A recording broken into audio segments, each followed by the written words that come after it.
Praise the lord.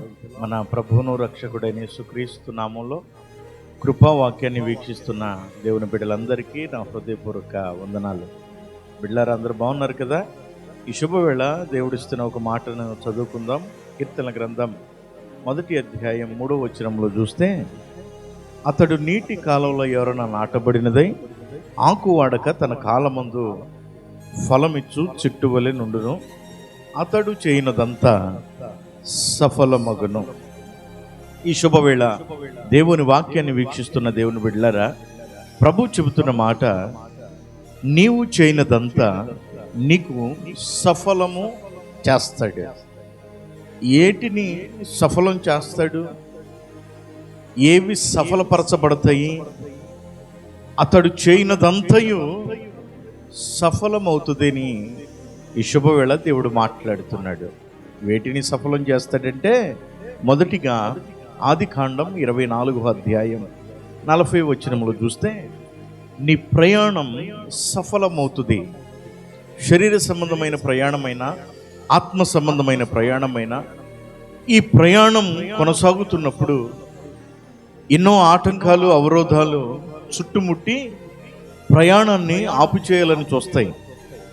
Abraham జీవితంలో కూడా లోతు అనే సహవాసం వలన అతగడి ప్రయాణం ఆగిపోవాలని ప్రతికూలమైన పరిస్థితులు ఎన్నో వచ్చని, అయినా అబ్రహాము ప్రయాణం సఫలం చేశాడు దేవుడు. ఈ వాక్యాన్ని వింటున్న దేవుని బిడ్డలారా, కుటుంబపరముగా, ఆత్మీయ జీవితపరముగా నీ ప్రయాణాన్ని అడ్డుకోవాలని చూస్తున్నది ఏదైనా, నా దేవుడు వాటిని తొలగించి నీ ప్రయాణం సఫలము చేయును గాక. ఇంకొక మాటను చూద్దాం. యెషయా ప్రవచన గ్రంథం 26వ అధ్యాయం 12వ వచనాన్ని చూస్తే, నీ పనులు సఫలము చేస్తాడు. ఒకటి, నీ ప్రయాణం సఫలమవుతుంది. 2, నీ పనులు సఫలం చేస్తాడు. ఏంటి ఆ పనులు? మన జీవితంలో మనకి ఇది జరగాలి, ఇది కావాలి, ఇది కోరుకుంటున్నాము, ఇది మన జీవితంలో మనం స్వతంత్రించుకోవాలని దేవుని వైపు చూస్తూ అడుగులు ముందుకు వేస్తున్న వానితో దేవుడు మాట్లాడుతున్న మాట, నీ పనులు ఆయన సఫలం చేయబోతున్నాడు. నువ్వు ఏ పని పూనుకుంటున్నావో, ఏ పని జరగాలనుకుంటున్నావో, దేవుని ఎదుట నిలబడు. అతడు నీటి కాలంలో ఎవరైనా నాటబడిన వాడై, అతడు చేయనదంతా సఫలం. నీ పనులు నా దేవుడు సఫలము చేయును గాక. ఇంకొక మాటను చూద్దాం.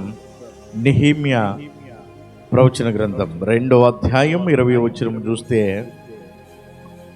నీ ప్రయత్నం సఫలము చేస్తాడు. కొన్ని మనం ప్రయత్నిస్తాం, మన ప్రయత్నాలు కొన్ని ఎదురు తిరుగుతాయి, కొన్ని ముందుకు కొనసాగుతాయి. వాక్యం అంటుంది, నీ ప్రయత్నం సఫలమవుతుంది. నువ్వు ప్రయత్నించు. ఓడిపోతున్నానని వెనుకంజ వేకు. నా దేవుని బిడ్డలారా, వాక్యాన్ని వీక్షిస్తున్న దేవుని సముఖమైన ప్రజలారా, నువ్వు ప్రయత్నించు. నీ ప్రయత్నం సఫలం. నీ కుటుంబ విషయంలో సఫలం చేస్తాడు. నీ ప్రయత్నాలు వృద్ధి చేస్తాడు. ఇవి మన జీవితంలో సఫలము చేస్తాను అని ప్రభు మాట్లాడుతున్నాడు. అయితే ఒక్క మాట, నీవు నీటి కాలువలో ఎవరైనా నాటబడాలి. ఏంటి ఆ కాలువ అంటే? దేవుని మందిరం, దేవుని సన్నిధి. నీవు దాని యందు నాటబడితే నిశ్చయముగా నీ ప్రయాణం సఫలమవుతుంది, నీ ప్రయత్నం సఫలమవుతుంది, నీ పనులు సఫలమవుతాయి. ప్రార్థించండి, ప్రభు సన్నిధిలో నాటబడండి. నా ప్రభు సఫలపరచును గాక. ఒక చిన్న ప్రార్థన చేసుకుందాం. దయగల తండ్రి, నీకు స్తోత్రం. వాక్యాన్ని వీక్షించిన ప్రతి బిడ్డను నిండారులుగా దీవించండి. వారి ప్రయత్నాలు, వారి ఆలోచనలు, వారి పనులు, వారి ప్రయాణం సఫలపరచి వారు నీటి కాలువలో ఎవరు నాటబడే అనుభవంతో స్థిరపరచమని యేసు నామమున అడుగుచున్నాను తండ్రి. ఆమేన్. God bless you. దేవుడు మిమ్మల్ని దీవించి ఆశీర్వదించును గాక. ఆమేన్.